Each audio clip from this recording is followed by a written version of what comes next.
Because of a very weird rule, the 2024 election could result in Donald Trump becoming president and then having to serve alongside the Democratic candidate as his vice president. Moreover, the opposite thing could also happen with Kamala Harris becoming president and then having to serve with the Republican JD Vance. Heck, there's even a third, even more insane outcome in which neither of these guys become president and the US is instead left with an entirely different person in charge as acting president, potentially all the way until the next election in 2028. But more on that later. First things first, this all has to do with something known as contingency election, a very unique scenario in which the president and vice president are elected separately, the vice president by the Senate and the president by the House of Representatives. Although here, the president is chosen in a very weird way. But what's even weirder is the fact that this could actually happen here in 2024 for the first time in 200 years. See, in the 2024 election, these are the battleground states that the two candidates are currently fighting over. And importantly, according to every single major opinion poll, the races in each of these states are all incredibly close. They could all essentially go either way. And so, although it is a very wacky combination, if Trump were to win these 3 states with Kamala Harris taking these 4, then we'd notice that the US election system, the Electoral College, is tied 269 to 269. Nice. And this is also one way in which this weird contingency election thing can actually be triggered. And so, are we really going to get Trump as president with a Democrat as vice president? Well, let's start with the presidency, where Donald Trump winning is by far the most likely outcome. As in this House contingency tiebreaker election, instead of each of the 435 representatives getting to vote, weirdly each state gets one single vote that its representatives had to decide on. And if it comes to this, long story short.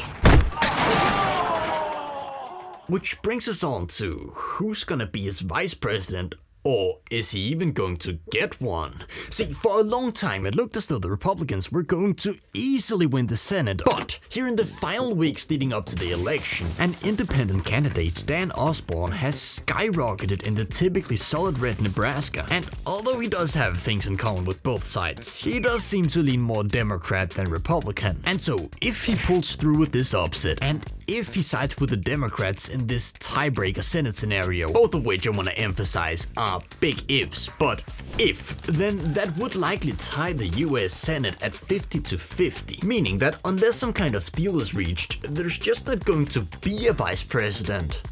Or is there? See, under normal circumstances, in the event of a Senate deadlock, the sitting vice president actually has a right to cast a tie-breaking vote. But of course, these are not normal circumstances, and so does this apply in this scenario? I honestly don't know.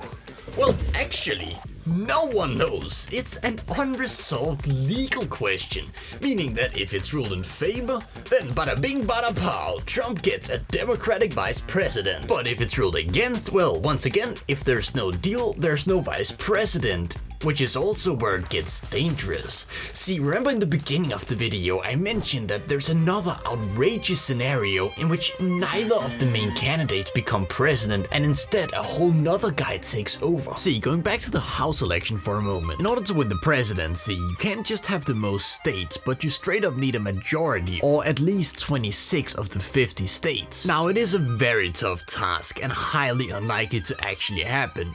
But if the Democrats pull off some kind of miracle run, it is still within the realm of possibilities that they manage to tie or win just enough states to keep the Republicans at 25. At which point, unless some kind of deal is reached, neither of these guys are going to be elected president.